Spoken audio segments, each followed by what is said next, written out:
Breaking news చూస్తున్నారు. T20 world cup లో super 8 ఉత్కంఠభరితంగా సాగుతున్న క్రమం. మరి ముఖ్యంగా కొద్దిసేపటి క్రితం శ్రీలంక గురించి మాట్లాడుకుంటే ఇంకా గెలిచేస్తున్నాం అనుకున్న శ్రీలంక కుప్పకూలిపోతున్న వికెట్లు. సో ఆ విషయం నుంచి మన ఇండియా మ్యాచ్కి వచ్చే ప్రయత్నం చేద్దాం. ఈ రోజు ఇండియా వర్సెస్ సౌత్ ఆఫ్రికా రసవత్తర పోరు మరి కాసేపట్లో ప్రారంభం కాబోతోంది. సౌత్ ఆఫ్రికాతో భారత్ ఏకంగా 8 మ్యాచ్లు ఆడిందో చూసాం. అయినప్పటికీ కూడా డామినెన్స్ అనేది కాస్త ఈక్వల్గానే కనిపిస్తోంది అక్కడ. బట్ సౌత్ ఆఫ్రికాతో భారత్ తొలి సూపర్ 8 మ్యాచ్, ఇది ఫస్ట్ సూపర్ 8 మ్యాచ్ సౌత్ ఆఫ్రికాతో. వరుస విజయాలతో ఫామ్లో ఉంది టీమిండియా. ఇంకోవైపు వరుసగా 5 సార్లు డకౌట్ అయిన అభిషేక్ శర్మ గురించి మాట్లాడుకుంటున్న క్రమం. ఈ మ్యాచ్లో అయినా ఫామ్లోకి వస్తాడా అభిషేక్ శర్మ? ఎందుకంటే T20 వరల్డ్ కప్ గురించి మాట్లాడుకున్నప్పుడు అభిషేక్ శర్మ కనీసం ఒక 4-5 ఓవర్లు ఉంటే చాలు, లీస్ట్ కండిషన్స్లో 4-5 ఓవర్లు ఉంటే చాలు, స్కోర్ ఎక్కడికో వెళ్ళిపోతుందని చెప్పి మాట్లాడుకునే క్రమం. సో ఈ రోజైనా అభిషేక్ శర్మ ఫామ్లోకి వస్తాడా అనేది బిగ్గెస్ట్ క్వశ్చన్ మార్క్గా మారిపోయిన క్షణం. ఈ క్రమంలో ఇటు అభిషేక్ శర్మ గురించి మాట్లాడుకునే ప్రయత్నం చేద్దాం. అట్ ద సేమ్ టైం ఎవరి నుంచి ఎటువంటి పర్ఫార్మెన్స్, ఈ రెండు కూడా మాట్లాడుకునే ప్రయత్నం చేద్దాం. T20 వరల్డ్ కప్ 2024 ఫైనల్లో సౌత్ ఆఫ్రికాను చిత్తు చేసింది టీమిండియా. ఇండియాపై ప్రతీకారం తీర్చుకుంటామంటూ కూడా సౌత్ ఆఫ్రికా చెప్పిన సందర్భం. సో సౌత్ ఆఫ్రికా టాస్ గెలిచింది, బ్యాటింగ్ తీసుకున్న క్రమం. ఎటువంటి ఎక్స్పెక్టేషన్స్ ఉన్నాయి, ఎటువంటి క్యాలిక్యులేషన్స్, ఎటువంటి పర్ముటేషన్స్, ఎటువంటి కాంబినేషన్స్, దీని గురించి మాట్లాడుకునే ప్రయత్నం చేద్దాం. మనతో పాటు లైవ్లో జాయిన్ అవుతున్నారు BCCI ప్యానల్ స్కోరర్ విజయ్, అలాగే స్పోర్ట్స్ అనలిస్ట్ వెంకటేష్. ఇద్దరికి కూడా వెల్కమ్ చెప్పేద్దాం. గుడ్ ఈవినింగ్ వెంకటేష్ గారు అండ్ విజయ్ గారు. Good evening. సో ఫస్ట్ నేను వెంకటేష్ గారి దగ్గరికి వచ్చే ప్రయత్నం చేస్తున్నాను. వెంకటేష్ గారు, ఇంట్రెస్టింగ్ మ్యాచ్ అనేది చెప్పుకోవాలి ఈరోజు. మరీ ముఖ్యంగా సౌత్ ఆఫ్రికాతో ఇస్ ఇట్ పాసిబుల్, లేకపోతే ప్రెషర్ ఉంటుందా వరుస విజయాలు ఉన్నప్పటికీ కూడా టీమిండియా మీద? ప్రెషర్ డెఫినెట్ గా ఉంటుంది. ఎందుకంటే సూపర్ 8 స్టేజ్ ఇది. దాంట్లో ఏంటంటే మీరు how to win almost all the matches. ఆడే 3 మ్యాచ్ల్లో ఒక మ్యాచ్ ఓడిపోయినా రిమైనింగ్ 2 మ్యాచెస్ మస్ట్ విన్ అయిపోతాయి. కాబట్టి ఫస్ట్ మ్యాచ్ గెలిచి ఆ ప్రెషర్ లేకుండా ఉండడం కోసం ట్రై చేస్తారు. అందుకని I think this is very very important. అందులో South Africa is in very good form. వాళ్ళు బ్యాటింగ్ కానీ బౌలింగ్ కానీ వాళ్ళు ఇండియా తర్వాత the most impressive team in this world cup so far అని కూడా చెప్పాలి. సో అంతా కుదిరితే ఇదే వెన్యూలో అహ్మదాబాద్ లోనే ఈ 2 టీమ్స్ మరి మార్చ్ 8న ఫైనల్ కూడా ఆడే పరిస్థితి మనకి కనిపిస్తుంది. సో 2 ఇన్ఫార్మ్ టీమ్స్, 2 కూడా లాస్ట్ ఇయర్ కూడా లాస్ట్ ఎడిషన్ లో కూడా ఈ 2 టీమ్స్ ఫైనల్ ఆడడం మనకు తెలుసు. So this is one of the most important matches for India without any doubt. Interesting. Continue చేద్దాం. మనతో పాటు BCCI ప్యానల్ స్కోరర్ విజయ్ కూడా లైవ్లో జాయిన్ అవుతున్నారు. విజయ్ గారు నమస్తే అండి. విజయ్ గారు, ఫ్రమ్ ద బిగినింగ్ నుంచి మాట్లాడింది, టాస్ అయితే గెలిచింది South Africa. But is it possible South ఆఫ్రికాకి భారత్, ఎందుకంటే బౌలింగ్ కూడా బాగుంది, బట్ బ్యాటింగ్కి వచ్చినప్పుడు ఎక్కడో మనకి ఎవరో ఒకరు ఏదో ఒక టైంలో ఆదుకుంటున్నారు కాబట్టి చెల్ రహా హై అనే మాట వినిపిస్తోంది. సో మీ ఎక్స్పెక్టేషన్స్ ఏంటి అండి ఈ రోజు మ్యాచ్ నుంచి? ఈ రోజు మనం అహ్మదాబాద్ పిచ్ చూస్తే కనుక ఇది బ్యాటింగ్ అనుకూలిస్తుంది. లాస్ట్ ఫ్యూ మ్యాచెస్ అన్ని కూడా బ్యాటింగ్ కి అనుకూలించాయి. అలాగే ఫస్ట్ బ్యాటింగ్ టీం చేసిందే కాకుండా second batting team equal chances ఉన్నాయి గెలవడానికి. మన వాళ్ళు 2 ఆఫ్ స్పిన్నర్ తో వెళ్తున్నారు, ఎందుకంటే south Africa having more left handers and also వాళ్ళు ఏంటంటే ఒక లెఫ్ట్ హ్యాండ్ స్పిన్నర్ తో వస్తున్నారు. డెఫినెట్ గా మన స్పిన్నర్లు ఈ డామినెన్స్ కనిపిస్తుంది. ఈ మన రీసెంట్ సౌత్ ఆఫ్రికాతో 1 డే మరియు T20 సిరీస్ చూసాం. లాస్ట్ ఇయర్ ఎండింగ్ లో అలాగే ఈ జనవరిలో అయిన సిరీస్ లో మన డామినెన్స్ చూసాం. అదే డామినెన్స్ కొనసాగుతుందని అనుకుంటున్నాను, ఎందుకంటే మనకి హోమ్ అడ్వాంటేజ్ ఉన్నది. ఓకే సో కాస్త అడ్వాంటేజ్ అయితే కనిపిస్తోంది అనుకోవచ్చు. ఒకసారి వెంకటేష్ గారి దగ్గరికి వెళ్ళే ప్రయత్నం చేస్తున్నాను. వెంకటేష్ గారు, ఇక్కడ వాళ్ళు టాస్ గెలిచారు, బ్యాటింగ్ తీసుకున్న క్రమం. సో ఇస్ ఇట్ పాసిబుల్ టీమిండియాకి, ఎందుకంటే ఒక హై స్కోర్ కనుక రికార్డ్ అయితే, ఎందుకంటే ఫస్ట్ నుంచి మనం మాట్లాడుకున్నట్టుగా అభిషేక్ శర్మ ఫామ్ లేకపోవడం అనేది కాస్త మనకి ఇబ్బంది పెడుతోంది. ఎవరో ఒకరు ఏదో ఒక టైంలో ఆదుకుంటున్నారు కాబట్టి సరిపోయింది అనేది. ఎవరి నుంచి ఎక్స్పెక్ట్ చేయొచ్చండి ఈరోజు ఒకవేళ హై స్కోర్ కనుక వెళితే? అంటే ప్రెడిక్షన్ అనేది చేయలేము మనం.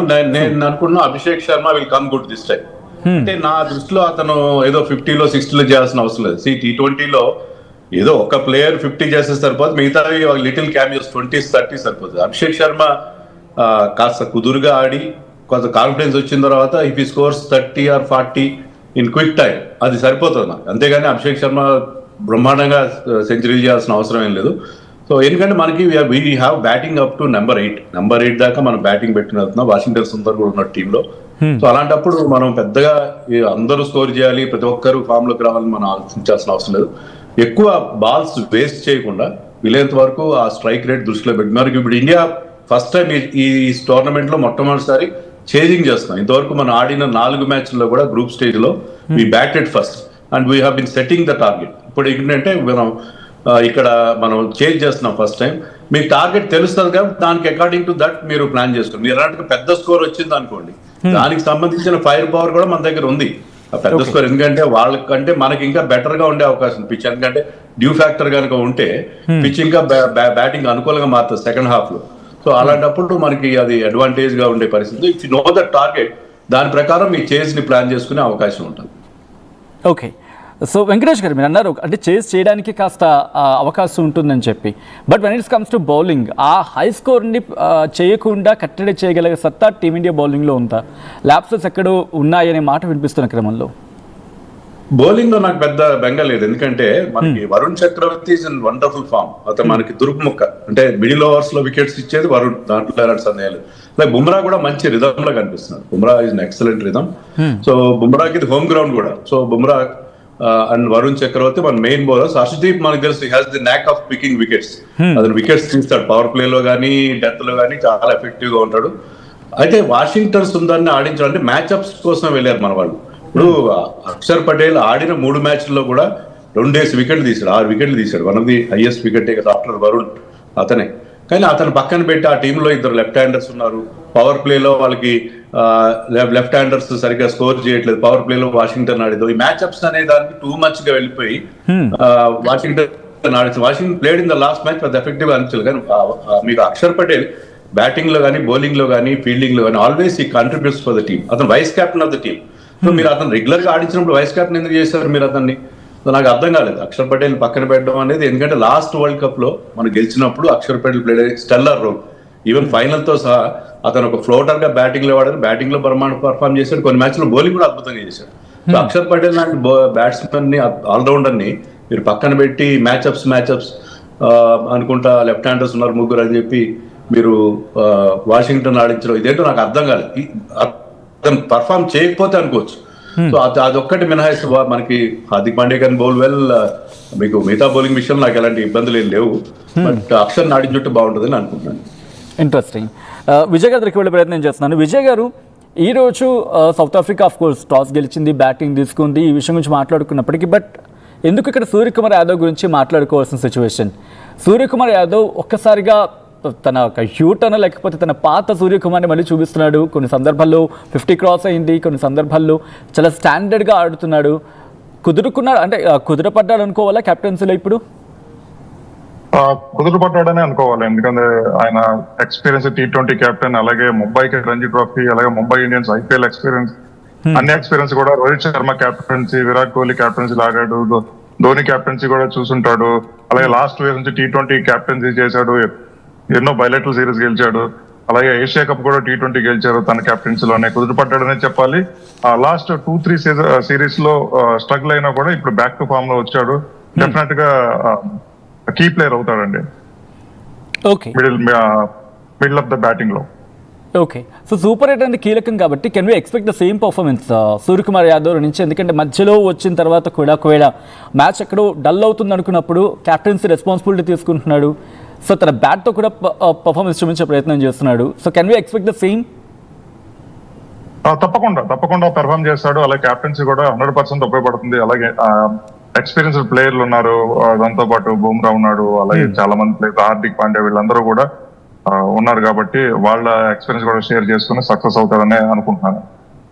ఓకే, సో నేను ఒకసారి వెంకటేష్ గారి దగ్గరికి వెళ్ళే ప్రయత్నం చేస్తున్నాను. Venkatesh garu, sky is the limit. తనకొటే షార్ట్స్ కావచ్చు, లేకపోతే తన మొమెంటం కావచ్చు, ఎక్కడో మిస్ అయింది అనుకున్నప్పుడు ఈ T20లో మళ్ళీ కనిపిస్తుంది. సో ఈ సూపర్ 8 నుంచి what kind of performance we can expect అండి స్కై నుంచి?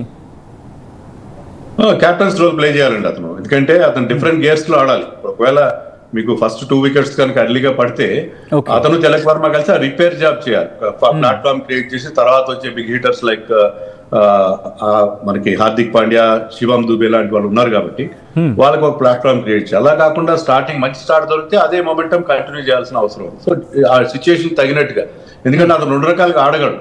అది has got range of shots. బౌలర్ని షాట్స్ ఉన్నాయి, అతను 360 ప్లేయర్ గా మనం చెప్పుకుంటాం కదా, అతనికి ఆ రేంజ్ ఆఫ్ షాట్స్ ఉన్నాయి. కాబట్టి ఇటీవల కాలంలో అతను ఫెయిల్ అవడానికి మెయిన్ కారణం ఏంటంటే ఎక్కువగా లెగ్ సైడ్ షాట్స్ కొట్టి ఆఫ్ సైడ్ అసలు మర్చిపోయాడు.